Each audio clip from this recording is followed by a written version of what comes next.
जय हिंद दोस्तों, आप सबको इंडिया में जान पर स्वागत है। दोस्तों, आप सब जानते हो अब रसिया और यूक्रेन के जंग तकरीबन 2.5 महीने होने वाले हैं और एक तरीके से आप कह सकते हो रसिया ने जिस हिसाब से प्लान किया था कि उसे बहुत जल्द कामयाबी मिल जाएगा वो उस हिसाब से हुआ नहीं है। शुरू में यूक्रेन को बहुत ज़्यादा नुकसान हुआ और अभी भी हो रहा है, लेकिन अब प्रेजेंट टाइम में एक तरीके से आप कह सकते हो यूक्रेन बहुत हद तक रसिया को डिफेंड करने में कामयाब रहा है। हाँ ठीक है, इसके पीछे एक तरीके से आप कह सकते हो यूक्रेन में जो ग्राउंड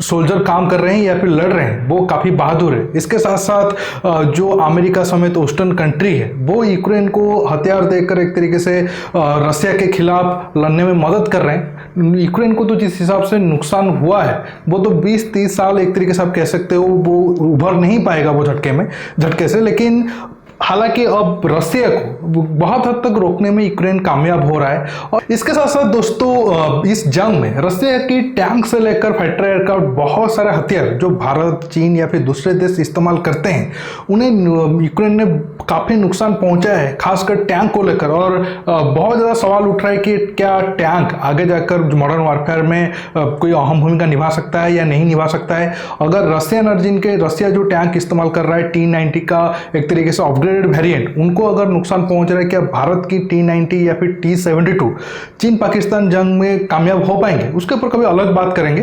लेकिन और एक हथियार का भी बहुत ज्यादा चर्चा हो रहा है और चर्चा इतना हो रहा है कि एक तरीके से मीडिया में ये रिपोर्ट छपा जा रहा है M777 हाइवेजर, और इसके जरिए हो सकता है यूक्रेन जो डोनाबास वाला एरिया खो दिया था या फिर उस एरिया में एडवांटेज जब रसिया के हाथ में बहुत ज़्यादा है वो फिर से वापस मतलब यूक्रेन अपने सपोर्ट में या फिर अपने तरफ करने में कामयाब हो सकता है। और एक तरीके से अगर ऐसा हुआ, अभी तो प्रेजेंट टाइम में एक तरीके से आप कह सकते हो शुरुआती जो अटैक हो रहा है वो यूक्रेन को थोड़ा बहुत मदद कर रहे हैं। अगर यूक्रेन ऐसा करने में कामयाब होता है तो ये चीन के लिए और पाकिस्तान के लिए बहुत बड़ा झटका होगा। इसके साथ साथ दोस्तों M777 को लेकर चीन के मीडिया में पहले से ही 1-2 साल पहले से ही बहुत ज़्यादा रिपोर्टिंग हो रहा है कि अमेरिका जानबूझकर भारत को चीन के खिलाफ अच्छा हथियार देकर जंग को बढ़ाने की या फिर आर्म रेस शुरू करने की काम कर रहा है।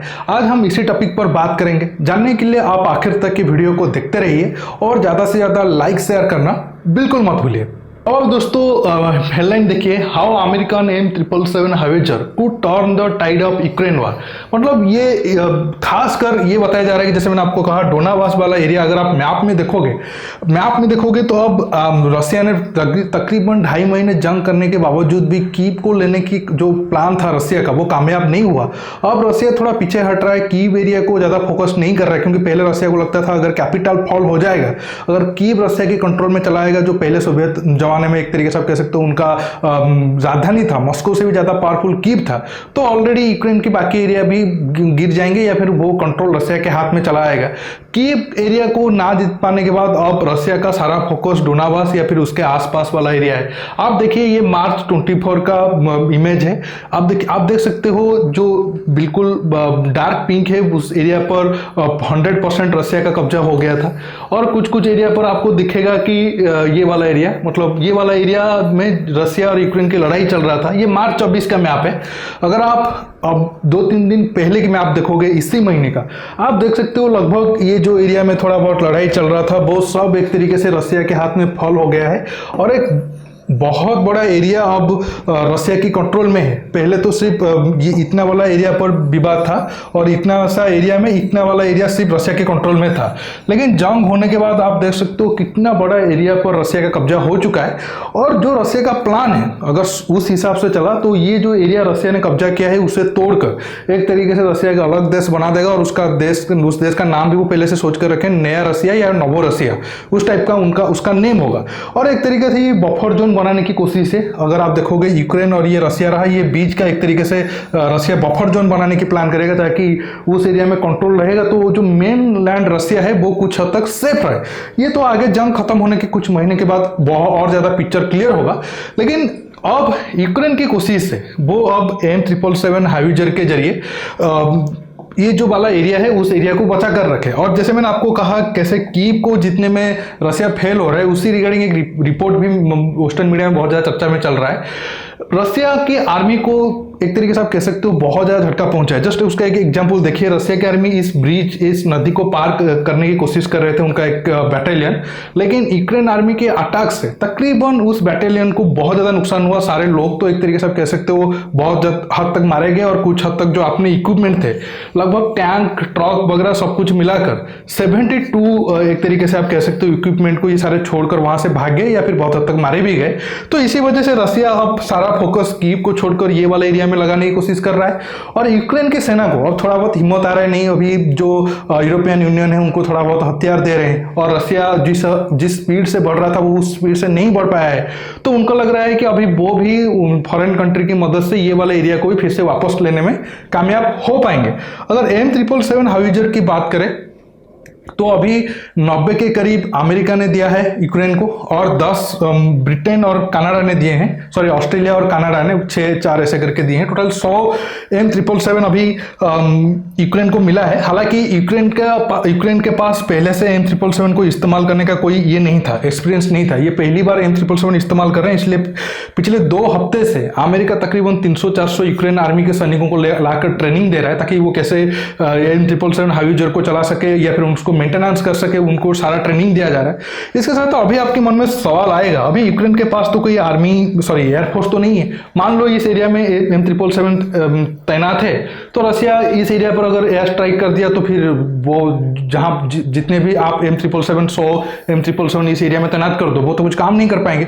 इस प्रॉब्लम को सॉल्व करने के लिए मीडिया में बताया जा रहा है कि यूक्रेन की आर्मी को इलेक्ट्रॉनिक वारफेयर के लिए कुछ इक्विपमेंट दिया जा रहा है, ताकि रसिया की तरफ से अगर कोई फाइटर एयरक्राफ्ट आए या फिर ड्रोन आए कि उस एरिया में क्या क्या तैनाती है उसे देखने के लिए, उनको वो जाम कर देंगे, ताकि जो हाइजर है वो आसानी से रसिया की टारगेट में ना आ पाए। ये आगे बताएगा ये प्लान यूक्रेन का प्लान कितना कामयाब होता है।